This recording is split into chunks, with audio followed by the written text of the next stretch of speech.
Welcome back to our channel सुशंकरम learner box. आज का जो हमारा टॉपिक रहेगा, लास्ट टॉपिक में हमने बंगाल पे अंग्रेजों का शासन जो है उसकी एस्टेब्लिशमेंट करवाई थी। आज हम आगे बढ़ेंगे और यहाँ पे हम दो प्रमुख जो लड़ाइयां लड़ी गई हैं उनके बारे में भी चर्चा करेंगे।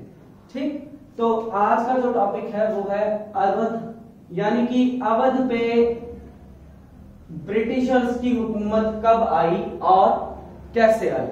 ठीक, देखो अवध को औध भी कहते हैं उस समय पे। आज के समय का जो यूपी है वो सारा अवध के अंदर है। अवध जो है वो इंडिपेंडेंटली राज करना जब शुरू हुआ, सेमी ऑटोनोमस की कैटेगरी में आया। ये सेमी ऑटोनोमस की कैटेगरी में आया 1722 के टाइम। 1722 के टाइम की बात है जब हुआ यूं कि ये जो एरिया है बंगाल, आपको पता है सरप्लस एरिया था। बंगाल से ऊपर अवध वाला जो एरिया है, ठीक है, थोड़ा सा बड़ा हो गया ये एरिया जो है, यहाँ पे भी जो फसल है वो काफी अच्छी होती है और सरप्लस एरिया है जो रेवेन्यू में एनहांसमेंट करता है मुगल्स में। ठीक, तो यहाँ के जो लोकल राजा थे उस समय पे, ठीक है, उन्होंने कर दिया रिवॉल्ट और उस रिवॉल्ट को दबाने के लिए सादत खान को भेजा गया मुगल एम्पायर द्वारा। ठीक, तो सादत खान जो है वो आते हैं और 1722 में एज अ गवर्नर जो है वो अपॉइंट किए जाते हैं अवध पे। इन्होंने क्या किया, इस विद्रोह को दबाया जिससे जो मुगल एम्पायर है, राजा है, वो हो गया खुश और बदले में सादत खान वहां का रूलर बना दिया गया, सेमी ऑटोनोमस रूलर। ठीक, और साथ ही इसको एक टाइटल दिया गया, उपाधि दी गई। और वो टाइटल क्या था, ये इंपॉर्टेंट है एग्जाम के लिए। टाइटल था बुरहान उल मुल्क। बुरहान उल मुल्क, ये उपाधि दी गई इसको। ठीक है, तो इतिहास में अगर पूछा जाए कि बुरहान उल मुल्क किसे बुलाया जाता है तो सादत खान का नाम। ठीक, आगे चलते हैं तो धीरे धीरे, क्योंकि मुगल दरबार में पॉलिटिक्स चल रही है, राजनीति चल रही है और राजनीति जो है वो चैन से नहीं बैठने दे रही।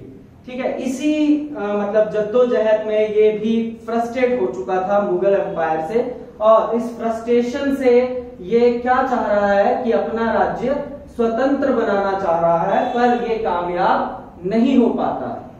ठीक, जब तक ये रहा तब तक ये कामयाब नहीं हुआ। इसी के समय के बीच में 1739 और 40 का जो समय आया, हमें पता है कौन आया था, शाबाश जल्दी बताओगे।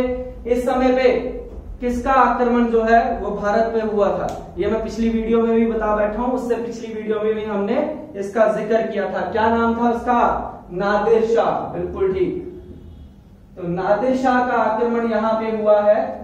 तो नादिर शाह के आक्रमण से मुगल साम्राज्य जो है वो हिला।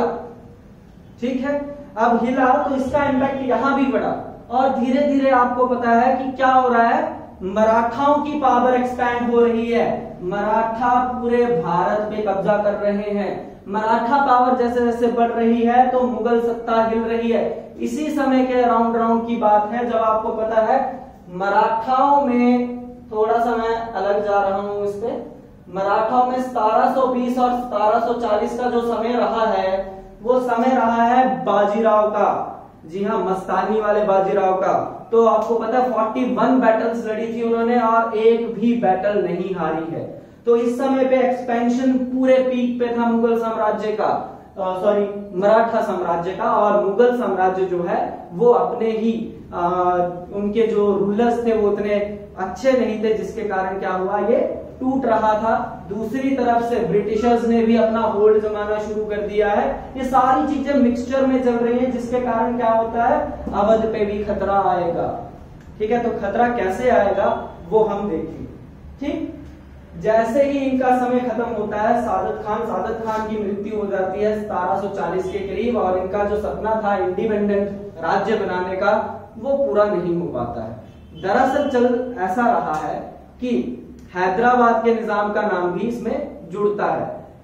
ठीक है। तो मोहम्मद शाह रंगीला जब मुगल दरबार के राजा थे तो उनकी हैदराबाद के निजाम के साथ काफी अच्छी बनती थी, ठीक। उनको मीर बख्शी की उपाधि दी गई, ठीक है। और सादत खान बोलता है कि भैया मुझे इस उपाधि को क्यों नहीं दिया गया। मीर बख्शी उस समय काफी बड़ी पोस्ट थी, ठीक है। मीर बख्शी जो है यानी कि एक सेना का प्रमुख जिसे बोलते हैं, सेना का प्रमुख मीर बख्शी, यानी कि पूरी सेना इसके कंट्रोल में रहेगी, जो पोस्ट इसको नहीं मिलती है जिसके कारण ये डिस्टर्ब था। पर 1740 में इसकी डेथ होगी, ठीक है। इसके बाद नेक्स्ट जो आते हैं धीरे धीरे, तो उनका जो प्रभाव रहेगा अवध पे वो इतना ज्यादा अच्छा नहीं रहेगा। और सादत खान के बाद जो अवध की गद्दी पे बैठेंगे वो रहेंगे सफदर जंग। पर ये भी ज्यादा समय तक सरवाइव नहीं करते हैं। 1754 में जो है इनकी भी डेथ हो जाती है। पासा अभी पलटेगा 1754 के बाद। कैसे पलटेगा उसी सिनेरियो को हम समझेंगे।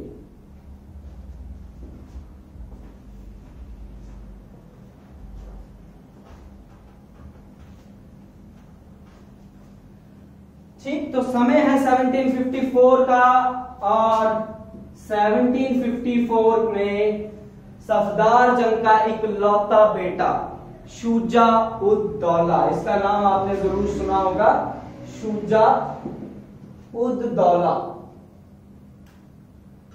ये भैया जी अवध की गद्दी पे बैठ जाते हैं। और इस समय जो मुगल दरबार में शासक रहे वहां भी डिस्टरबेंस रही, क्योंकि 1759 में आलमगीर 2 की डेथ हो जाती है, और उसके बाद जो आते हैं वो शाह आलम 2 आते हैं, यानी कि शुजा उद दौला के टाइम पे शाह आलम 2 रहे होंगे जो मुगल सत्ता के अधिकारी थे, ठीक।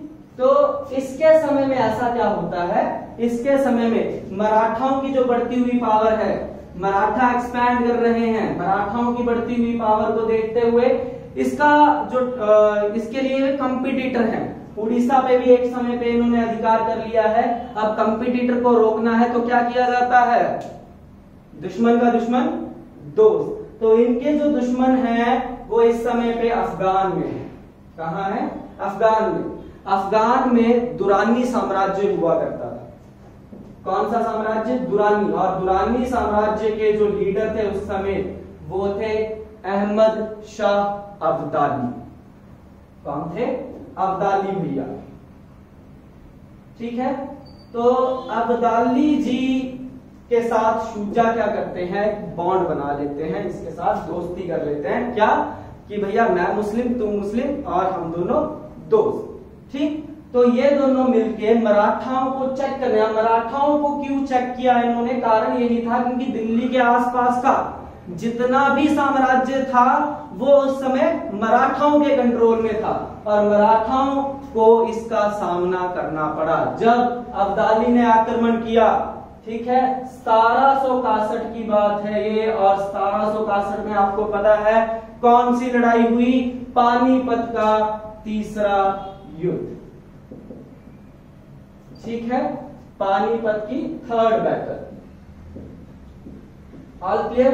थोड़ा सा रिवाइज कर लेते हैं। पानीपत की तीसरी युद्ध के बारे में हम नहीं पूछते, पहले पूछा जाता है कि पानीपत का पहला युद्ध कब हुआ था, क्या डेट रहेगी। जी हाँ, बिल्कुल सही, 1526 का समय है। और किसके बीच में हुआ था ये आपको गैस करना है। पानीपत का दूसरा युद्ध कब हुआ है, पानीपत का दूसरा युद्ध हुआ है 1556 में, और किसके बीच में हुआ, ये भी। और तीसरा ये रहा 1761 का समय, और 1761 में पानीपत की लड़ाई किसके बीच में होती है, मराठाओं और दुरानी साम्राज्य के बीच में, ठीक। और इसका कारण क्या रहा, क्योंकि शुजा भी नहीं चाह रहे थे कि मुगलों की जो सत्ता है वो खत्म हो रही है और मराठा साम्राज्य जो है पूरे भारत पे कब्जा ना कर ले। तो इन्होंने आक्रमण किया, और पानीपत दिल्ली के आसपास का, हरियाणा और दिल्ली के आसपास का एरिया है आज के समय पे, और यहाँ पे युद्ध हुआ जिसमें मराठाओं को हार का सामना करना पड़ा। बुरी तरह से मराठाओं का जो है, ऐसा बोला जाता है कि इस युद्ध के एक दिन बाद 40,000 मराठा सैनिक, इसमें बच्चे क्या स्त्रियां क्या सब बंदी बना लिए गए थे और अगले दिन उनको उनकी बलि दे दी गई। कोल्ड ब्लडेड मर्डर रहा ये, जिसमें उनके गले काट दिए गए थे और मराठा साम्राज्य को झटका लगा, इतना बड़ा झटका कि जिससे वो पूरे भारत को एकजुट करने जा रहे थे, वो सपना उनका वो खत्म हो गया, वो टूट गया। 10 साल तक उसके बाद मराठा साम्राज्य जो है वो डिस्टर्ब रहा है। ये हम मराठाओं के बारे में जब पढ़ेंगे तब आपसे दोबारा इस इतिहास के ऊपर हम जाएंगे। आगे बढ़ते हैं कि पानीपत का तीसरा युद्ध हो चुका है, जिसमें मराठा हार गए हैं और मुगल साम्राज्य अपनी सत्ता को एक्सपैंड करता है, बट ऐसा हो नहीं पाता। ठीक, तो ये चलता क्यों है और क्यों नहीं, इसके बाद कैसे चलता है आगे। एक तरफ से हमें पता है बंगाल जो है वो सारा का सारा कैप्चर कर लिया है ब्रिटिशर्स ने, और उधर से मराठा भी अब चेक हो चुके हैं। ठीक है, और शुजा जो है 1764 तक इंडिपेंडेंटली रहेगा, अपना जो है राज्य जो है वो अच्छे से चलाएगा, पर इसका ये सपना पूरा नहीं हो पाता है और उसमें कौन, ब्रिटिशर्स जो है वो अपनी हुकूमत बैठा लेंगे। तो वही हम अंडरस्टैंड करेंगे कि कैसे चला।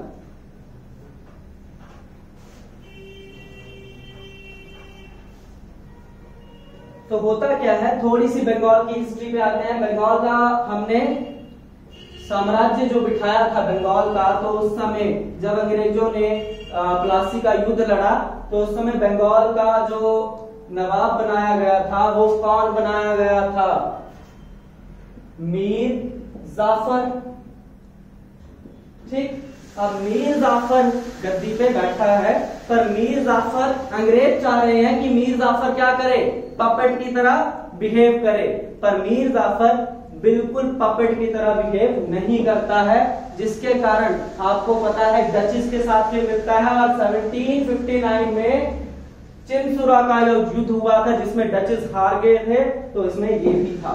तो ब्रिटिशर्स ने क्या किया, इस युद्ध के बाद मीर जाफर को हटा दिया गद्दी से और किसे बिठा दिया, मीर कासिम को बंगाल का नवाब बना दिया। किसको बना दिया, मीर कासिम। कासिम ऐसे भी लिख सकते हो आप और क्यू से भी लिख सकते हो।